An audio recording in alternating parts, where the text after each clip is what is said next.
Bonjour à tous et bienvenue dans cette nouvelle vidéo où nous allons apprendre ensemble à mettre en place une relation one-to-many. Alors une relation one-to-many, c'est très certainement la relation la plus commune dans les applications web. Il est question ici d'avoir un propriétaire qui détiendra une infinité de modèles ou d'entités. Ici l'exemple qu'on va mettre en place est qu'on va prendre un utilisateur qui détient plusieurs postes, histoire de suivre la documentation Laravel. Donc l'avantage avec Laravel, c'est qu'il vient déjà avec un modèle user qui sera notre utilisateur. Le modèle post n'existant pas, on va venir le créer. Donc je vais faire un coup de clear et là en ligne de commande, je vais faire un coup de PHP artisan make de point modèle et je vais créer post au singulier. Et je rajoute le drapeau "-m" histoire de créer une migration. Ceci étant fait, je constate ici que j'ai mon modèle post dans mon dossier app à la racine et si je vais dans Database Migrations, j'ai ma migration, Create Post Table. Ici, je vais créer deux colonnes assez simples pour notre post. Donc en string, en chaîne de caractères, on aura le title, donc le titre, et on aura également besoin ici d'un contenu par exemple, donc text, content. Je vais avoir ici besoin de préciser une clé étrangère pour dire à qui appartient ce poste. D'accord? Donc je vais faire un table et ici je vais faire un unsigned bin integer. Et le principe ici c'est de préciser une clé qui s'appellera user ID et qui me permettra de dire que eh bien, il appartient à un utilisateur, voici son ID. Et son ID sera stocké dans cette colonne. Donc on reprend le nom du modèle, underscore, le nom de la colonne. On l'identifiera par l'ID de l'utilisateur. Maintenant que ça c'est en place, on va migrer tout ça avec un PHP artisan migrate. Et maintenant, ce qu'on va faire, c'est tout simplement mettre en place les différentes fonctions dans nos modèles. Donc dans le modèle user, on avait dit que on aurait plusieurs postes, une infinité de postes. Donc public function, et là je vais créer post avec un S, au pluriel puisqu'il en détient plusieurs. Ici je vais faire un return de this as many, puisqu'il détient plusieurs quoi? Plusieurs postes.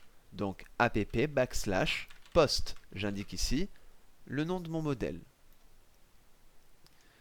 Au niveau du post, c'est relativement la même chose. On va faire une public function et là, on va dire qu'il appartient à un seul utilisateur, donc user au singulier. Je vais faire un return this belongs to et il appartient à qui? Eh bien, à mon modèle user, donc app backslash user. Et globalement, la relation est mise en place. Donc ce que je vais chercher à faire ici, c'est aller dans mon fichier root, dans mon dossier root, web.php, et au lieu de retourner cette vue-là, je vais créer un premier utilisateur que je vais enregistrer dans cette variable user. Je vais utiliser les factories, donc je précise quel type de modèle je veux créer, donc ça sera app backslash user, et j'utilise la méthode create. Cette méthode me renverra un utilisateur, créera un utilisateur et me la renverra, donc je la stocke dans la variable. Il ne me reste plus qu'à créer un nouveau post, donc $post égale new app backslash post. Et je vais dire, au niveau du titre, post title sera égal à premier titre, par exemple.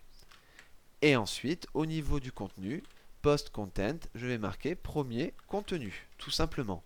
Ici l'idée, ça serait de faire post flèche user ID et ça sera égal à la user ID, l'idée de l'utilisateur créé juste en haut. Je n'ai plus qu'à persister les choses en faisant post save et globalement tout sera enregistré. Le post appartiendra à cet utilisateur là. Je retourne sur mon application, je réactualise, je n'ai pas rendu de vue donc c'est normal d'avoir une page blanche. Si je jette un coup d'œil au niveau de ma base de données, je m'y connecte, j'ai bien les tables users et les tables post qui m'intéressent. Au niveau du users, dans les données, j'ai mon utilisateur qui a été créé via la factory. Et au niveau du post, j'ai bien mon post qui a été créé avec le titre, le contenu, et ici le user ID qui est à 1, c'est-à-dire qu'il appartient à cet utilisateur-là. Donc là, c'était une façon manuelle et un petit peu longue de l'écrire. Ce qu'on peut faire, c'est déjà récupérer notre utilisateur qu'on vient de créer en faisant app en backslash user first qui va récupérer le premier enregistrement. Donc il n'y a pas de souci puisque notre utilisateur peut détenir une infinité de postes.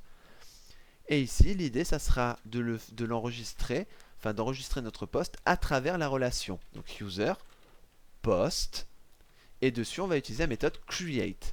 Alors attention, on va passer un tableau, et ici, les différentes clés que je vais passer, il faudra qu'elles apparaissent dans mon modèle post, histoire de dire quels champs sont remplissables ou quels champs ne l'est pas. Donc ça nous mène à une erreur de mass assignment. Et c'est quelque chose qu'on avait vu dans une vidéo précédente. Donc je ne vais pas revenir dessus. Je vais revenir sur mon post, mon modèle post. Et là, je vais créer un attribut protected. Et ça sera filable égal. Et là, au niveau de mon tableau filable, je vais préciser les champs que je veux voir remplis, que j'autorise lors de la méthode create, qui sont title et content. Également, ce que je peux faire, on l'avait déjà vu, c'est utiliser la protected guarded et de le laisser à vide. Donc dans ce cas-là, j'autorise title et content, sinon là, je n'interdis rien. Donc libre à vous d'utiliser ce que vous voulez. Je vais commenter cette partie-là. Et ici, je suis prêt à remplir maintenant mes méthodes create. Donc dans le tableau, je vais dire au niveau du title, j'aurai mon deuxième titre, pourquoi pas.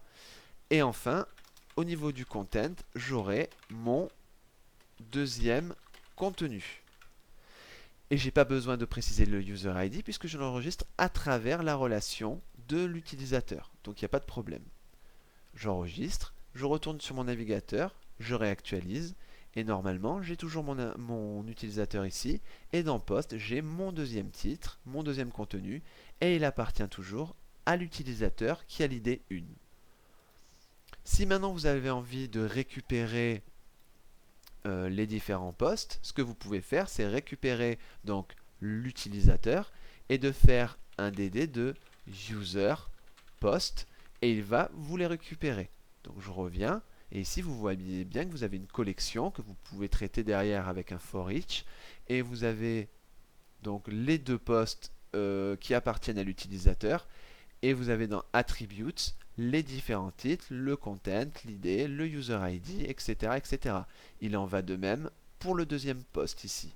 Si je vais dans Attributes, on voit que c'est mon deuxième titre, mon deuxième contenu. Voilà. Si vous voulez faire le chemin inverse, c'est-à-dire récupérer l'utilisateur depuis le post, il n'y a pas de souci. Ce que vous allez faire, c'est récupérer le post et vous allez dire c'est le premier post, d'accord, qui a été enregistré. Hop. Et là, je vais faire un DD de post et j'utilise user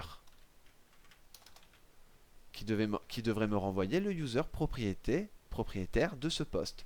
Je réactualise et là, j'ai bien mon utilisateur et dans l'attribute, j'ai son nom, son ID, etc., etc. Donc voilà comment mettre en place une relation one-to-many.